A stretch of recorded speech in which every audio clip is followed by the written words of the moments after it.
Chapter 16 subconscious mind और माफी। हम सब ऊपर वाले की खूबसूरती को एक्सप्रेस करने का माध्यम है।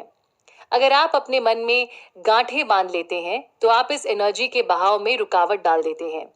कई बार हम ऊपर वाले से नाराज हो जाते हैं क्योंकि हमारी मुसीबतें हमें कमजोर होने का एहसास दिलाती हैं। इसी तरह से हम लोगों से भी नाराज हो जाते हैं और हमारी नाराजगी हमें अपने जीवन में खुद आगे बढ़ने नहीं देती है। कुदरत हमेशा माफ कर देती है। अगर आपकी उंगली कभी कट जाए तो वो अपने आप ठीक भी हो जाती है। एक आदमी था जिसने अपने भाई का खून कर दिया था।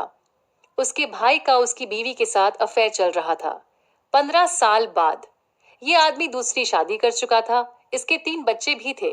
ये दूसरों की बहुत मदद करने वाला नेक दिल इंसान बन चुका था, मगर ये खुद को अभी भी माफ नहीं कर पाया था। साइंटिस्ट्स कहते हैं कि हमारा शरीर हर 11 महीनों में बदलता है।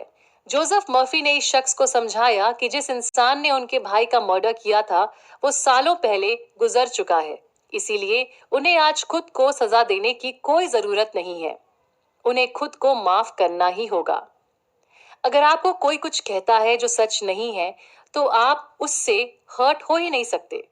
आप आसानी से उस थॉट को रिजेक्ट कर सकते हैं। दूसरी तरफ अगर आपको कोई फीडबैक मिलती है जिसको अपनाने से आपका फायदा होगा तो आपको उस इंसान का शुक्रिया अदा करना चाहिए। जोसेफ एक शादी में गए थे।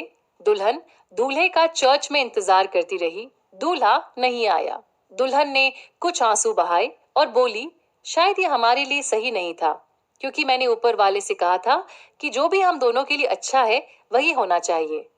शायद इस लड़की की जगह कोई और लड़की होती तो बेहोश हो जाती और उसे हॉस्पिटलाइज भी करना पड़ सकता था।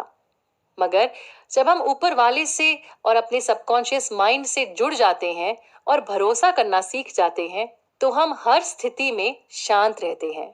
अगर आप अपने जीवन में सुख शांति चाहते हैं तो आपको माफ करना सीखना होगा। खुद को और दूसरों को माफ करना बहुत जरूरी है। अगर आप अपने अंदर दूसरों के लिए गुस्सा पालते रहते हैं तो इससे आपकी सेहत पर बहुत बुरा असर पड़ता है।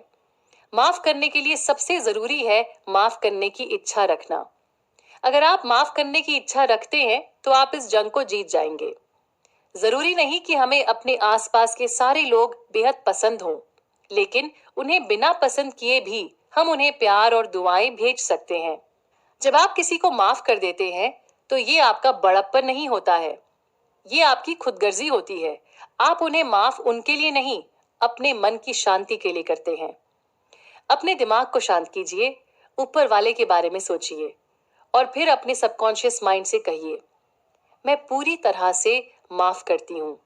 मैंने उस हर शख्स को जिसने मुझे कभी भी दुख दिया है उसे आजाद करती हूँ।